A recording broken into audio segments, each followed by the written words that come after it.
Lagi nating tandaan, magpapasalamat tayo kay Lord. Kasi tayo, may mga dumadating na problema sa buhay natin, pero nakakayanan natin. Mayroon tayong trabaho, wala tayong mga sakit, ay napakamalaking bagay na yun na pasasalamat kay Lord. Kasi ang buong pamilya natin or pamilya ninyo ay good health. Kaya, mahirap ka man or mayaman, mapasalamat ka kay Lord. At gaano man kahirap ang buhay na nararanas natin, lahat yan may solusyon.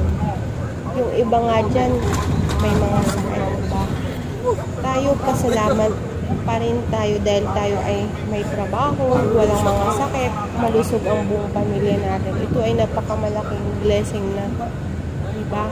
Kaya guys, lagi lang tayong magpasalamat kasi bilog ang mundo. Pwede tayong isang pitik lang sa atin ay pwede tayong maging mahirap, pwede tayong maging mayaman.